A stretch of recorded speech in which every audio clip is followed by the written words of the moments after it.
राहुल गांधी एक खानदानी संस्कारी परिवार में जन्मे हैं। उनके अंदर खानदानी संस्कार हैं, देश के प्रति लगाव है, महिलाओं के प्रति वो सम्मान करते हैं। इसीलिए वो मणिपुर में कई बार गए और महिलाओं के सम्मान में राहुल गांधी मैदान में। हिंदुस्तान की आवाज में आप सभी का स्वागत है। मैं हूं आपका दोस्त मोहम्मद मुकीम शेख। आइए देखते हैं आज के मुख्य समाचार। हेलो दोस्तों, कैसे हैं आप? उम्मीद है आप सभी खैरियत से होंगे। मैं हूं आपका दोस्त मोहम्मद मुकीम शेख और इस वक्त हम मौजूद हैं मुंबई कांग्रेस के कार्यालय में और हमारे साथ में मौजूद हैं मुंबई कांग्रेस सेवा दल के तेज तर्रार नेता जो अपनी बातों से पूरे हिंदुस्तान में जाने पहचाने जाते हैं, सतीश मनचंदा जी। सर, हम आपसे जानना चाहेंगे कि भारतीय जनता पार्टी अयोध्या तो हारी ही थी, लेकिन अब बद्रीनाथ भी हार गई, इसकी क्या वजह है?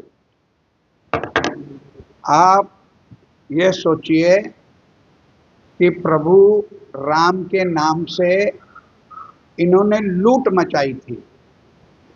एक चौपाई मुझे याद आती है, राम नाम की लूट है, लूट सके तो लूट, अंत समय पछताएगा जब प्राण जाएंगे छूट।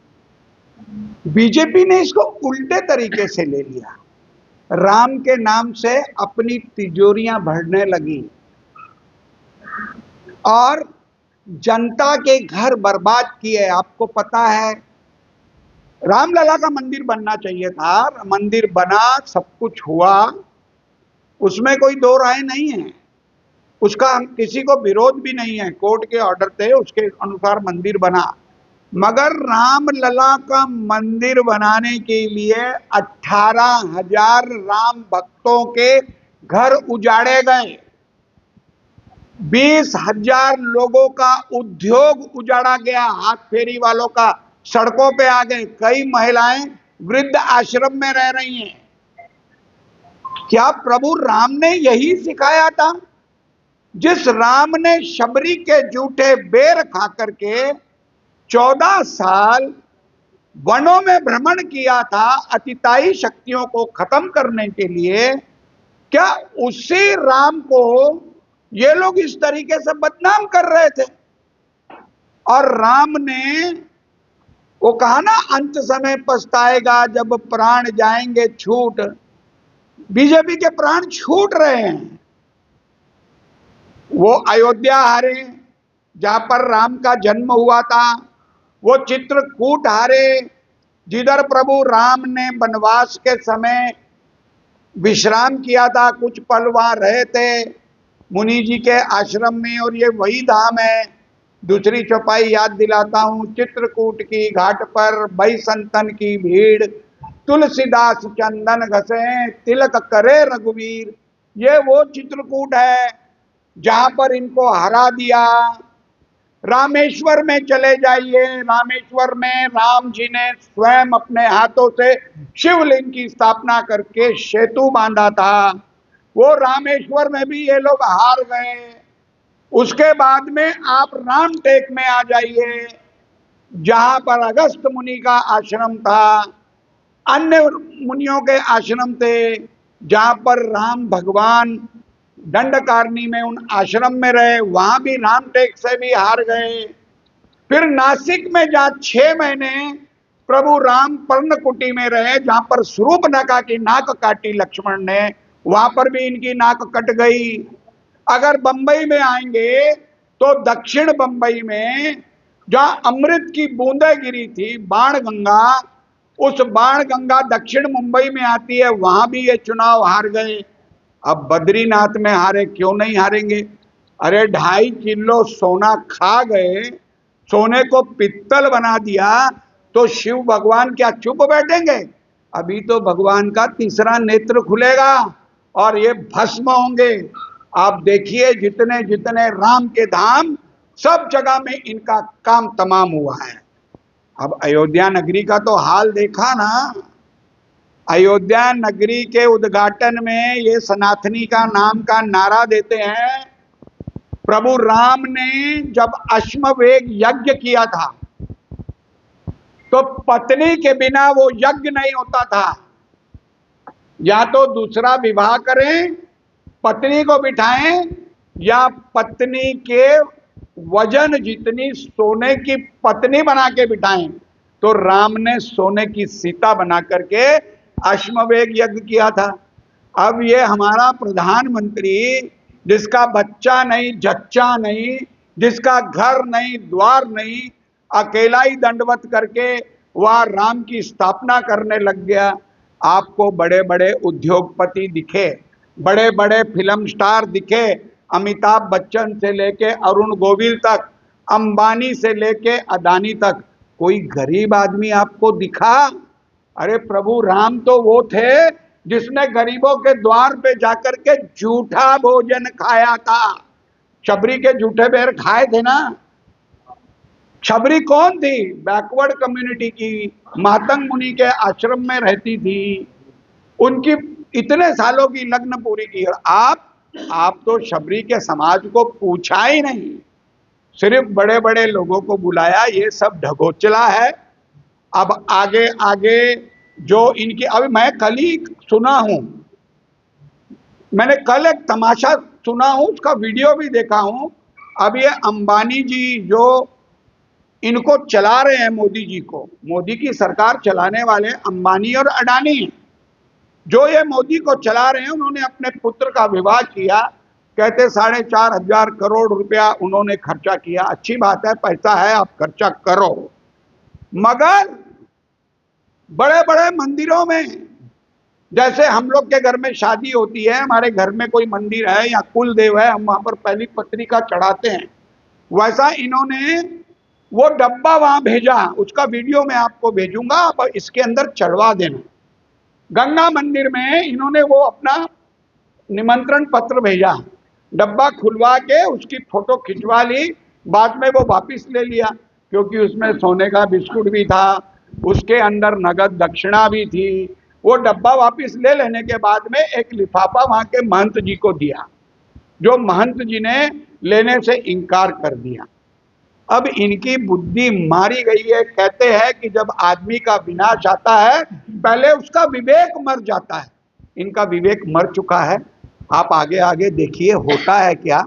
अब 13 में से 11 सीटें ये हार गए हैं।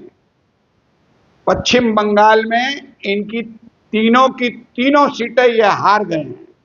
उत्तराखंड में 4 सीटें जो हारे हैं, उसमें 1 सीट ममता का था, तो ये 3 सीटें हार गए हैं अपनी खुद की। हार 4 सीट पे हुई है, मगर 3 सीट बीजेपी की थी, 1 सीट तृणमूल कांग्रेस की खुद की थी, जो उसने रिटेन की है।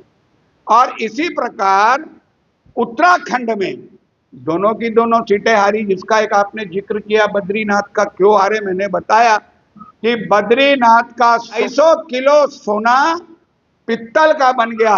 और आज खबर आई है, आज की खबर है कि चांदी भी गुल है, चांदी पे भी डाका डाल दिया गया है। इसकी बड़ी हाई लेवल पे इंक्वायरी होनी चाहिए। मंदिरों को, गुरुद्वारों को अंग्रेज लूटा करते थे, तो अंग्रेजों के बाप निकले और सभी कुछ लूट रहे हैं बीजेपी के नाम से। ये सुन लीजिए, आपके चैनल के माध्यम से मैं बता देना चाहता हूं, बहुत ही जल्द महाराष्ट्र, हरियाणा और झारखंड, यहाँ पर इनका सफाया होने जा रहा है। और अगले साल के बिहार के चुनाव में भी ये मुंह की खाएंगे। अब बीजेपी की पतंग नीचे आने का समय आ गया है, तो ये अब जीतेंगे नहीं, इनका विनाश का समय आ चुका। सर, जैसा कि हमने देखा है कि पूर्व केंद्रीय मंत्री स्मृति ईरानी जी हमेशा कांग्रेस और राहुल गांधी जी के पीछे हमेशा पड़ी रहती थी।